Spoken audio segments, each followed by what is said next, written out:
which career would you rather to have had? I'm not Floyd and I'm not Pacquiao. That's not my thing. My thing is that for Pacquiao, I really hate for his sake that he didn't get to fight Floyd when he was at his peak, because I know he wanted to fight Floyd at his peak, but Floyd did different things and didn't fight him at his peak. So to talk about who career you rather have, I ain't got to get into all that. I would rather for Pacquiao, like Pacquiao, I'm sure, to have been able to fight him at his peak, because when you get to your peak, that's the time to fight the best fights in your career. Roy Jones. You know Roy Jones, right? All right, thank you guys. Thank you very You get a shout out for Team Lock. You agree with me, Roy Jones? Roy Jones is in his prime. Man, Manny, fast, footwork, strong. You see Roy Jones in his prime? Yeah,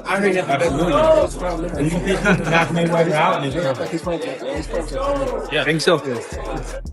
Sugar Ray Leonard. That guy, he also almost, just like how you say about me, I never really wanted to fight him. I knew that for a fast fighter like him, the jab is your problem. He can't stand the jab in his face. If you let him move around and do what he want to do, he gonna beat you, because he's very explosive and he's very mean. To me, people don't give him enough credit. People always say, well, Floyd would beat Sugar. No, baby, Floyd is not as near as mean as Sugar was. You don't think you would beat him? How? How you gonna keep him off of him? Sugar is a dog. Just because his name Sugar don't mean nothing. People don't give him enough credit for that. You gotta think, this in around, between around 13 and 14, I think. Let's go down. These say you're blowing it, son. Sugar Ray Leonard got went there and put these things on time. Well, I look at it in a situation like this.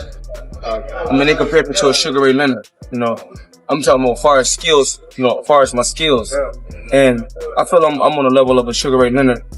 You know, and I feel that he's not on the level of a Roberto Duran, so he's not gonna be able to have him at all.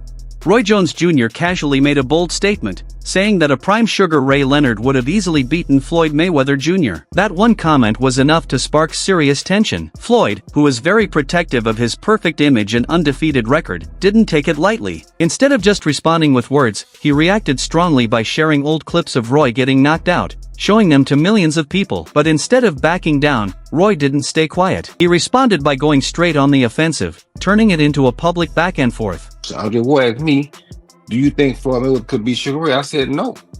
And then I guess Floyd got mad about it. But think about this now. When you name your top 5, of all 3 of y'all right now named y'all top 5 best boxers of all time, 4 of them gonna be black, if not all 5. Right? Am I fair to say that, right? Yeah, you okay.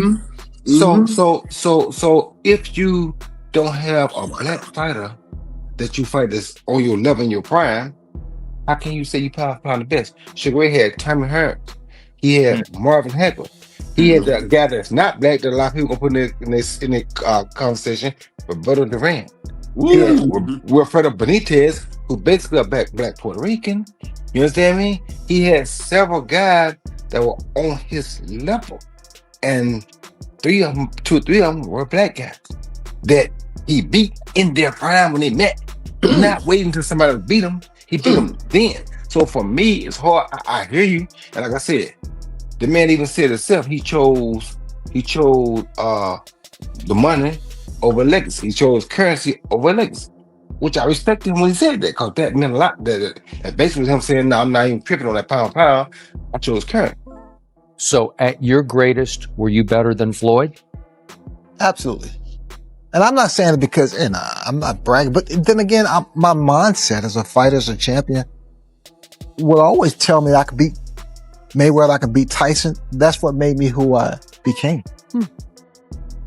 Mayweather is a counterpuncher. So how would you, okay, you got to fight Sugar Ray Leonard, Floyd Mayweather. How do you fight him? How do you fight Floyd Mayweather? There's no one way to fight Floyd Mayweather. He is that good. He's that talented. Floyd, no one could penetrate his defense. I mean, he's one of the best guys out there.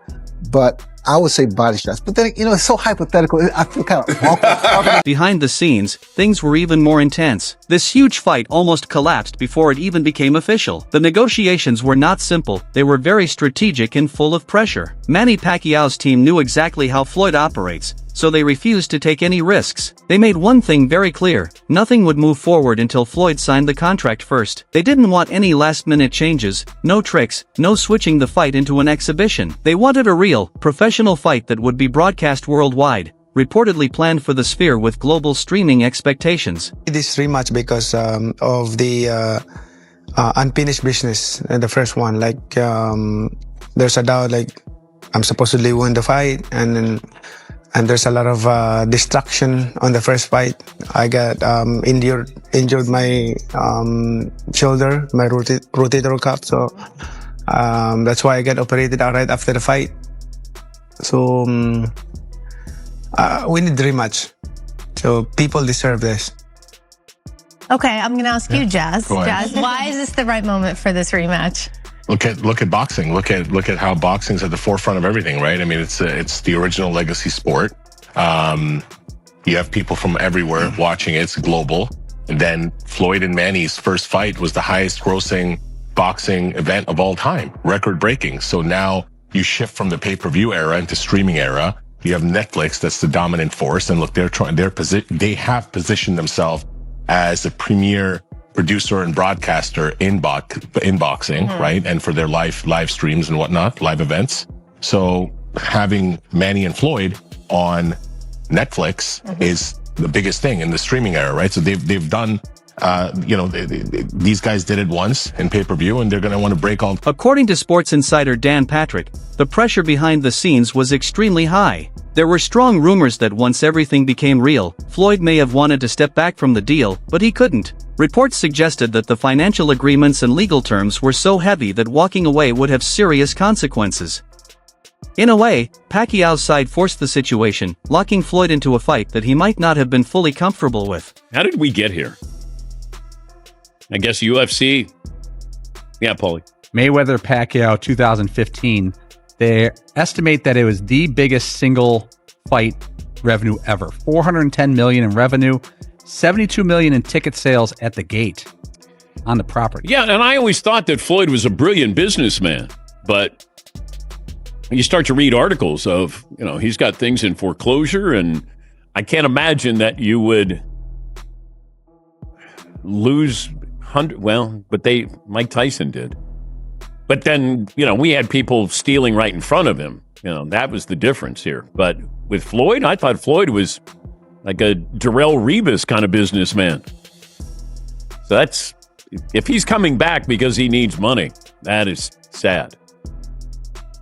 Yes, Todd. How much money, and I don't understand the financial part of how they get millions of dollars to have these fights that supposedly are kind of ridiculous and it's like an exhibition nobody wants to see. How much of that money is based on who goes to the fight, and as far as people that are buying like pay-per-view? Like, what if so many people decided, I'm not going to the fight, I'm not going to watch it on pay-per-view? They're still going to get millions of dollars. There's still enough money out there to pay these guys. You get a rev. No, Paulie just gave you the numbers. It's a rev share. I mean, they share. I don't know how they divvy it up. I'm sure Floyd got more money than Pacquiao, but you might get 40% of the gate. Pacquiao gets 25% of the gate, but it's $400 million.